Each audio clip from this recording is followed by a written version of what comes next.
अरण्य ऋषी मारुती चित्तमपल्ली यांचा केंद्र सरकारनं पद्म पुरस्कारानं सन्मान केला आहे। त्यामुळे पद्मश्री मारुती चित्तमपल्ली आपल्यासोबत आहेत। सर, अरण्य ऋषी आम्ही म्हणत होतो, आता सरकारनं तुम्हाला पद्म पुरस्कार दिला आहे, त्यामुळे पद्मश्री मारुती चित्तमपल्ली असं म्हणावं लागेल। किती आनंद वाटतंय? खूप खूप आनंद झाला सर। ज्या आनंदासाठी मी इतकी वर्ष वाट पाहत होतो तो आनंद मला झाला आणि तो जंगलात झाला मला। त्यामुळं शासनाचे मला खूप खूप आभार मानावे लागतील। जवळपास 6 दशकं तुम्ही जंगलामध्ये होतात। सरकार वन्यजीव अभ्यासनामध्ये अनेक योगदान तुमचं आहे। शब्दकोश आहेत, प्राणीकोश आहे, पक्षीकोश तुम्ही दिलेला होता। या सगळ्यांच्या कार्याचा सन्मान कुठेतरी होतोय। काय आठवतं पाठीमागं बघताना सगळं? जे मी परिश्रम घेतले याच्याकरता, शब्द गोळा करण्याकरता हजारो किलोमीटरचा प्रवास केला, त्याचं फळ झालं, त्याला यश मिळालं अशी भावना माझी आहे। ती अनेक भाषा शिकलो, जवळजवळ मला 16 भाषा येतात। तुम्ही म्हणालात की वेगवेगळी जंगलं देखील तुम्हाला पाहायला मिळाली, जी जंगलातली हे जगामध्ये कुठल्याही देशात गेला तर एक प्रकारचं जंगल आहे, पण भारत असा वैभवशाली आहे की भारतामध्ये कन्याकुमारी ते हिमालयापर्यंत 16 प्रकारची जंगलं आहेत। या सर्व 16 प्रकारच्या जंगलामध्ये मी राहिलो आहे, अभ्यास केलेला आहे, तिथल्या प्राण्यांचा अभ्यास केलेला आहे। जीवनभर मी हेच करत आलेला आहे आणि त्यांच्याबद्दल लिहित आलेला आहे। असा अगदी अशी संधी जीवनामध्ये क्वचितच मिळते। खरं तर कधीकधी व्यक्तीच्या आयुष्यामध्ये पुरस्कार मिळताना, महत्त्वाचा पुरस्कार मिळताना व्यक्ती महत्त्वाचे असतात, पण तुमच्या आयुष्यामध्ये व्यक्तींसोबत प्राणी देखील तितकेच महत्त्वाचे राहिलेले आहेत। कोणाकोणाचं श्रेय या सगळ्या पुरस्कारामध्ये असं वाटतं आत्ता? तर आमच्या पत्नीचं आणि माझ्या मुलीचं तर श्रेय आहेच, पण माझ्या शिक्षकांनी मला शिक्षण दिलं ना फॉरेस्ट्रीचं, त्यांचंही श्रेय आहे, कारण त्यांनी शिकवलं म्हणून मी शिकलो। आणि बाकीचं जे हे आहेत आदिवासी वगैरे, ते माझं वाईट कोणी चिंतलं नाही सर। चिंतलं तर ते मला आशीर्वादच दिला त्यांनी, त्या लोकांनी, त्या सर्वांच्या, आणि कुणाचं अकल्याण मी केलं नाही। त्यामुळं मला कसलाही कुणाचा शाप नाही, काय नाही, अगदी निर्मळ आयुष्य मी जगलो आहे। अगदी मला त्याचा अभिमान वाटतो आहे। कसलंही दुष्कृत्य माझ्या आयुष्यात घडलं नाही कधी। अश्रू येत आहेत तुम्हाला, भावना अनावर होत आहेत। किती समजू शकतो आपण, भावनिक होणं हा क्षण असणार आहे भावनिकचा। कोणाकोणाची आठवण येते क्षणाला आत्ता? सगळ्या माझ्या गुरुजनांची आठवण येते, माझ्या पत्नीची येते, माझ्या मुलीची येते, माझ्या आईवडिलांची येते। हे सर्व असल्यामुळेच मिळालं ना मला। तर जंगलात राहणं हा फार मोठा निर्णय असतो, आणि तुमच्या पत्नीने ती साथ दिली तुम्हाला। जंगलात राहणं, तुमच्यासारख्या व्यक्तीसोबत जो जंगलात राहतो, कित्येक दिवस बाहेर राहतो, घरात येत नाही, अशा आयुष्यभर ती माझ्या बरोबर राहत, जेवढी वर्ष मी जंगलात होतो तेवढी वर्ष ती आनंदाने माझ्याबरोबर राहिली, जगली। आणि आता ते काही गोष्टी आहेत, आजारी पडली आणि तिचं निधन झालं, मुलीचंही तसंच निधन झालं। आता काही गोष्टी निसर्गानेच माझ्या पदरात गाठल्या, आता त्या स्वीकाराव्या लागतात, दुसरं त्याच्यावर काही हे नाही।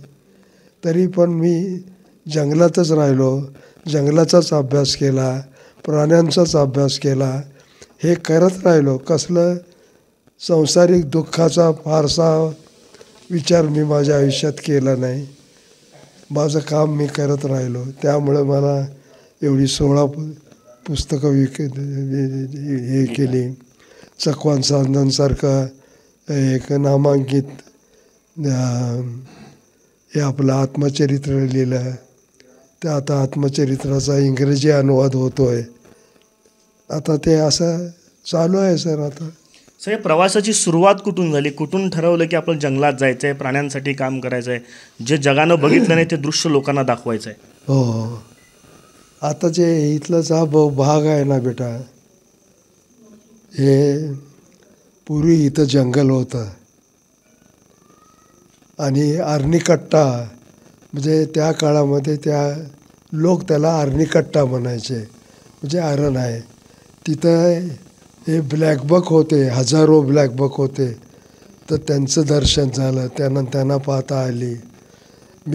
मला आवडी होती. माझे ते हनुमंत मामा, माझे काही मामा लोक होते, ते रानवेडेच होते, त्यांच्याबरोबर फिरायचा. काही पक्षी वेडे होते, त्यांच्याबरोबर फिरायचा. आणि आईला तर आवड होती सर्व गोष्टीची. तिनं कधी माझ्या रानात फिरण्याबद्दल, जंगलात फिरण्याबद्दल कधी आक्षेप घेतला नाही. अनेक वेळा ती माझ्याबरोबर असायची, ते मदत करायची. असं माझे सर्व नातलग अगदी आजोमुनी झाले. ते जो बकरी सांभाळत होता तो इतकं त्या 100 बकऱ्याशी एकजीव झाला की त्याला बोलता येत नसे माणसाची वाणी. तो बोकडासारखा बोलायचा.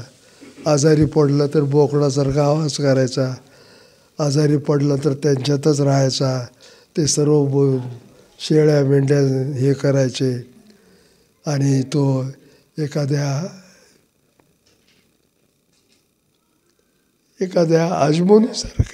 आजमुनीसारखा होता. आपल्या संस्कृतामध्ये पशुपक्ष्याचे अभ्यास करणारे मुनी होत आहे.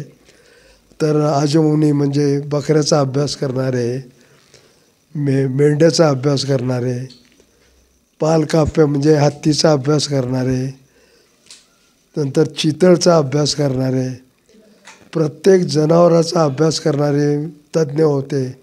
त्या सर्व तज्ज्ञांची पुस्तकं गोळा केली.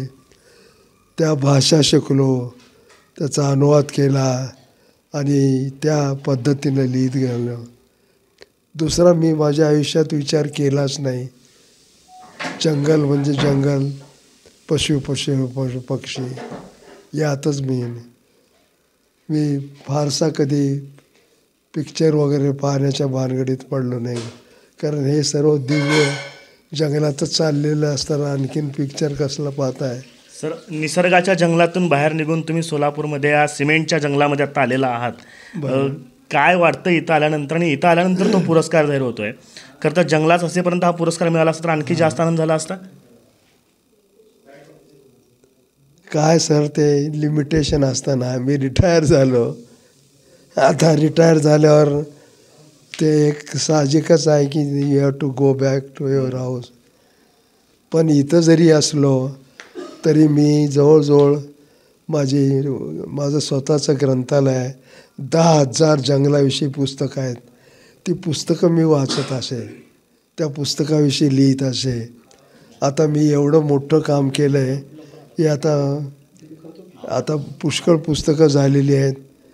ते लायब्ररी बांधली. 50 लाख रुपये त्याला खर्च आला. आता त्याचं उद्घाटन वगैरे करायचं आहे. जेवढी माझी इस्टेट होती, जेवढा माझा काही पैसा होता, तो सर्व माझ्या ग्रंथालय गाठला आणि लोकांच्या उपयुक्त्या करता हे ग्रंथालय ठेवलं आहे. सध्या काय काम करताय? सध्या कशावर काम सुरू आहे? सध्या मी हे लिहितोय आपल्या वृक्षकोश. हा, तर वृक्षाबद्दलच लिहितोय मी. अच्छा. जे 1 लाख नवीन शब्द आहेत ना, ते लिहून काढतोय. हे होते अरण्य ऋषी पद्मश्री मारुती चित्तमपल्ली. खरं तर जीवनातले 6 दशकं जंगलामध्ये घालवल्यानंतर त्यांच्या सगळ्या कार्याची दखल जी आहे ती केंद्र सरकारने घेतली आहे आणि पद्मश्री पुरस्कार जे आहे ते त्यांना जाहीर केलेला आहे आणि याचाच आनंद त्या ठिकाणी व्यक्त करतायत. कॅमेरा पर्सन अयुबसह आफताब शेख, ABP माझा, सोलापूर. ABP माझा, उघडा डोळे बघा नीट.